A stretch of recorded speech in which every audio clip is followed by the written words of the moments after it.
You know, you shared some really interesting stuff this week, all about communication in different settings. Hmm. And it really hit me. We spend so much time focused on what we say, the words themselves. Yeah, the content. But it's almost like the where and the how.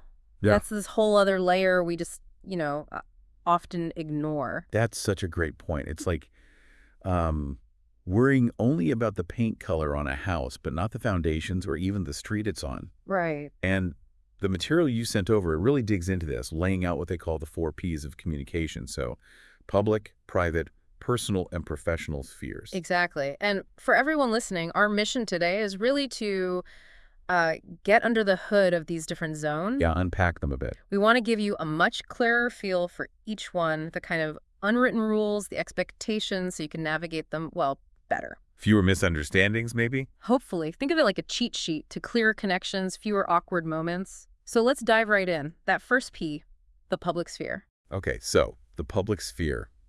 The sources describe it as basically those spaces where your communication is out there for a wide, sometimes totally unknown audience. Uh-huh. Online and offline. Both. Think social media feeds, sure. Yeah. But also, like, going to a protest, giving a presentation at work, any shared, very visible arena. And the whole vibe in those places often feels a bit performative, doesn't it? Definitely. Like even just writing a tweet, you're sort of crafting an image, a message for, well, everyone.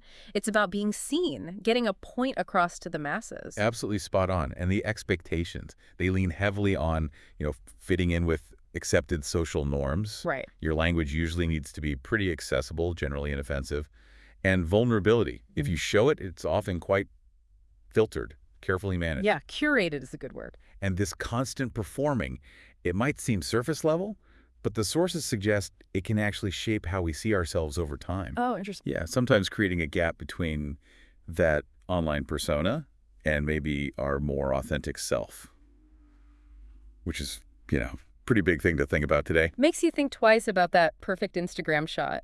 And because it is so public, the boundaries feel pretty solid. Mm-hmm. High stakes. Yeah, step out of line with those norms, and you can face some pretty intense backlash. Think about those online pile-ons.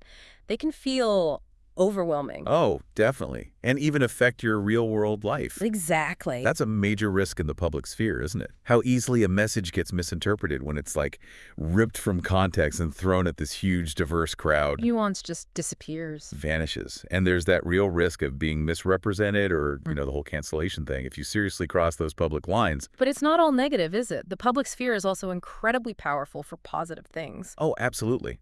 It's where movements get started, where awareness spreads like wildfire about important issues. And people find community, too, right? Yeah. Inspiration. For sure. It's a huge engine for collective action, raising consciousness. But the sources also flag that shadow trait. Ah, yes, the shadow side. They talk about performative virtue and mob mentality. Okay, explain that a bit. Well, the performative virtue idea is that sometimes the desire to look good publicly can kind of overshadow genuine action. Like virtue signaling. Sort of, yeah. Yeah. And mob mentality. Well, we know how group dynamics can sometimes lead people to act in ways they wouldn't individually. That pressure in a public crowd. Okay, got it. So that's the big, wide public sphere. Let's pull focus now, bring it way closer. Yeah. The private sphere. What defines the space? So the private sphere, this is communication in much smaller, closed settings, usually one-on-one, maybe a tiny group. And the key is trust, right? Establish trust. Exactly. And often a shared history. Think of those really deep heart-to-hearts with your best friend, or talking with a therapist, or, pillow talk with a partner. And the tone just shifts completely here. Dramatically. It's about intimacy, Yeah. being willing to be vulnerable, real emotional openness. Because you have that trust. Precisely. You can tailor what you say specifically to that person or those few people. Because you know them, you trust them. The expectations change too then. What are they? They really center on confidentiality. What's said here stays here. Empathy is huge. Trying to really get where the other person is coming from emotionally. And just that basic assumption of safety, of mutual respect. It's meant to be a space for deeper emotional stuff. The boundaries are still important, though. The material said medium to high. How does that work if it's so intimate? It means, well, while you can express raw emotions and share really personal things, there's still a responsibility A responsibility not to. not to exploit that intimacy, not to weaponize things shared in confidence later on. Yeah. It's a delicate balance, you know. Yeah, I can see that. And the risks are different too. Not public shame, but maybe more personal hurt. Profoundly impactful, yeah. Yeah. Betrayal of that trust is obviously massive. Devastating. And just the potential for real emotional harm within these close bonds if communication breaks down or those unspoken rules get broken. It's serious, But the flip side, the opportunities, they're huge too. immense. This is where those deep, meaningful connections are really built, where emotional healing happens through support, where trust itself is nurtured. Okay. And the shadow trait for the private sphere. The sources mentioned echo chambers and codependency. How did those fit in? Well, it's interesting. In these really tight-knit groups, you can sometimes, without meaning to, just end up reinforcing each other's views constantly. Right. Everyone agrees with everyone else. Exactly. Your perspectives get mirrored back, and you might not get exposed to different ideas. That's the echo chamber. Codependency. That can show up in communication where maybe one person puts the other's needs so far above their own, they avoid saying what they really need, or they fear any kind of disagreement just to keep things smooth. It becomes unhealthy. That makes total sense. Okay. Now let's shift again, this time completely inward. The personal sphere. This is just us inside our own heads. Yeah. Exactly right. The personal sphere is all about our internal dialogue, self-reflection. Like journaling, daydreaming. Yep, all of that, your internal monologue, maybe prayer or meditation for some. It's the constant conversation with yourself. And the tone here must be totally different again. Raw, unfiltered. Completely. Non-linear, as the sources say, jumping around. It's where we wrestle with the really complex stuff, our messy thoughts and feelings, without needing it to make perfect sense to anyone else. And zero external expectations, right? Nobody's listening, technically. None externally, which is freeing. It's a judgment-free zone inside your head. Yeah. But, and this is really key, what happens in here, in the personal sphere, it massively shapes how we show up everywhere else. How we communicate in public, private, professional. All of them. It's the source code, in a way. So externally, no boundaries. But the sources mention self-boundaries. What's that about? That's really about self-management. Recognizing when your internal chatter turns destructive, Like negative self-talk. or just endlessly ruminating on worries. It's about consciously trying to set limits on those patterns so they don't, take over and harm your well-being. And the risks in here are pretty internal too then. Self-deception, internalized shame. Absolutely. We can fool ourselves. Yeah. Or get stuck in those negative loops. It can be a tricky space. But the opportunities are just as significant. Self-discovery, healing. Huge opportunities. Integrating different parts of who you are, processing emotions, building real self-awareness. It all happens through engaging with that inner world. And the shadow side here, narcissism and self-absorption. How does our internal dialogue lead to that? Well, the idea is that if we become too focused inward, without enough grounding in external reality or considering others' perspectives, it can potentially lead to an inflated sense of self, or just being totally wrapped up in our own thoughts and feelings, maybe losing empathy along the way. Right, losing perspective. Okay, so we've gone from public to private to personal. Let's step back out now into the world of roles and rules. The professional sphere. Okay, the professional sphere.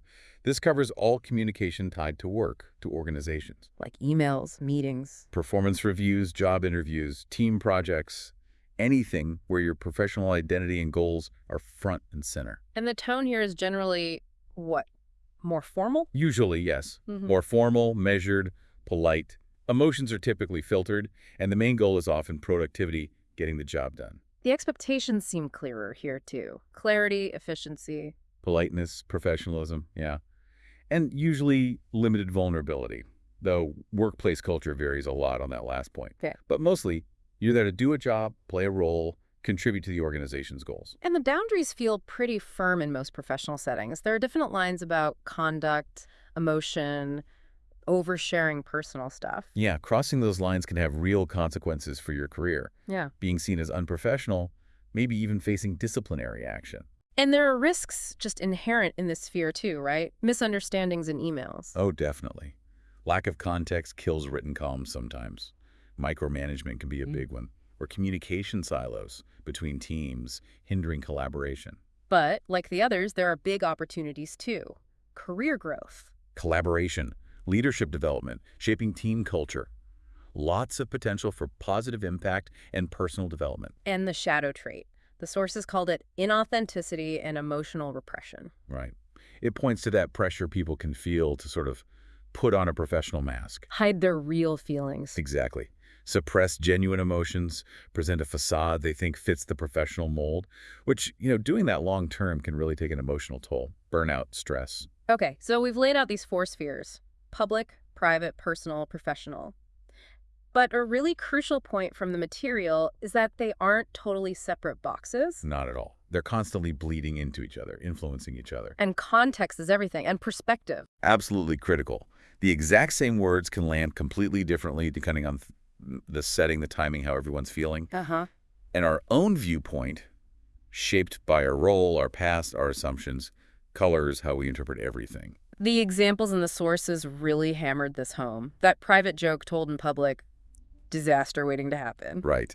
Hilarious between friends, deeply offensive maybe to strangers, or professional feedback meant constructively, but can feel like a personal jab depending on the relationship. Or sharing something deeply personal online. Some see it as brave, others as TMI. Exactly. Understanding how we shift between these spheres, sometimes smoothly, sometimes not so smoothly, it's vital for avoiding those communication train wrecks. And this idea that we sort of become different selves in each sphere, that's fascinating. It is, isn't it? You might be super nurturing privately, very buttoned up at work, maybe quite performative online. These communication masks, they call them. Yeah. They can be useful, adaptive, but they can also show where we have internal conflicts or contradictions.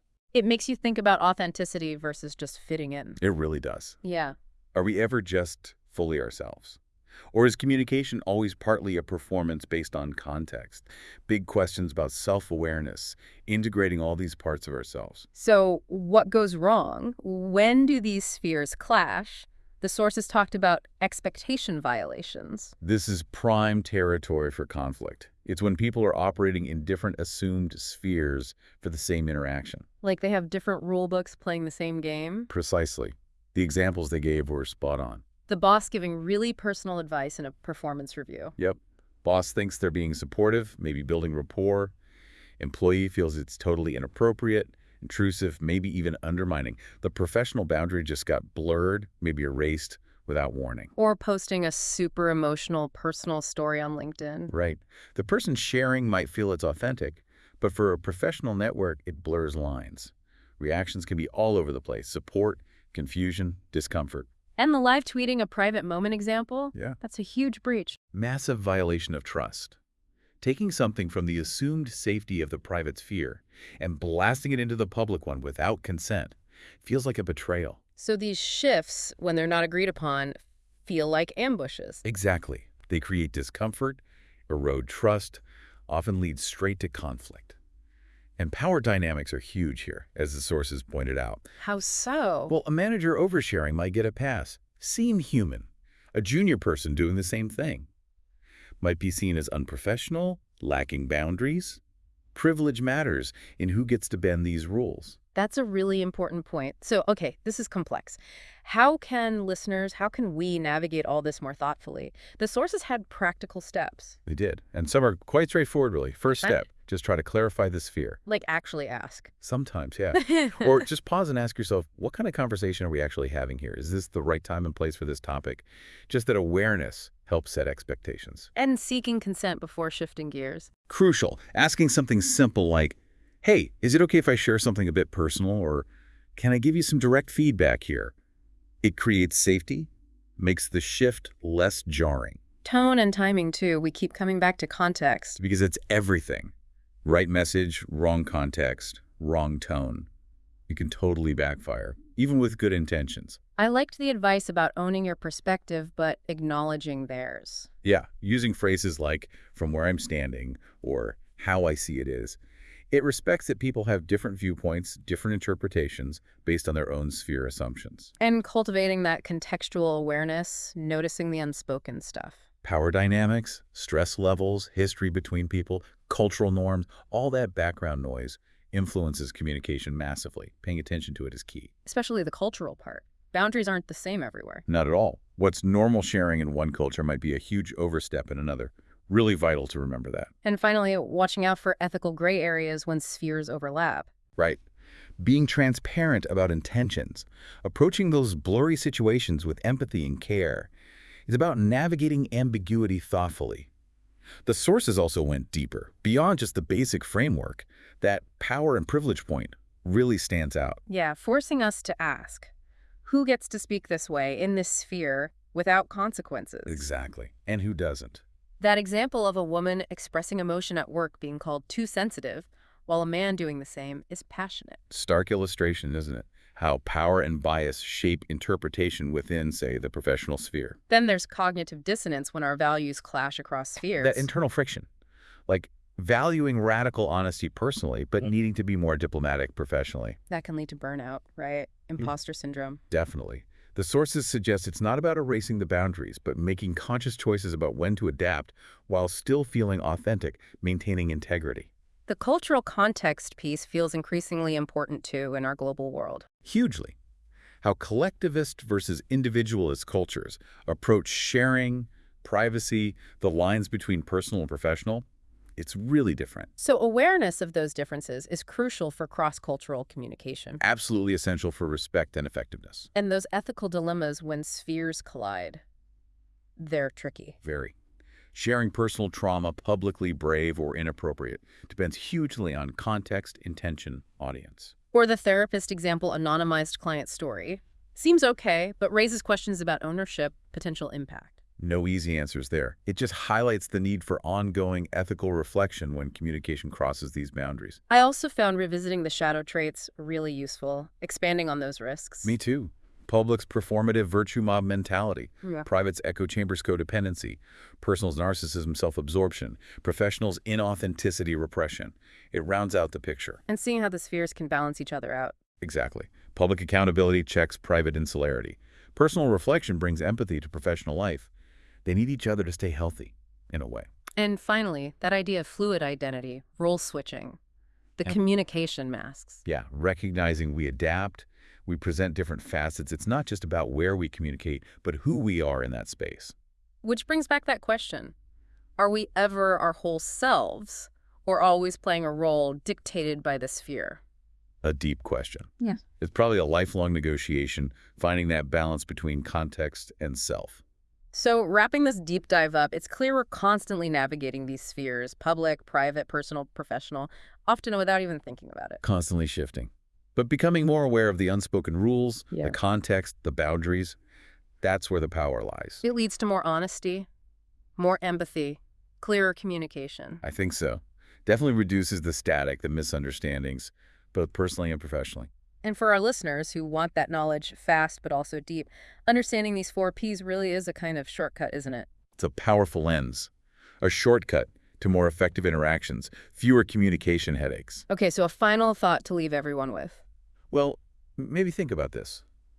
Perhaps true connection isn't about smashing all the boundaries down between spheres. Oh. Maybe it's more about consciously honoring those boundaries, respecting them, not to build rigid walls, but to create safer, more authentic spaces within each one. So people can show up appropriately, genuinely for that specific context. Exactly. So the provocation is, reflect on how these spheres operate in your own life.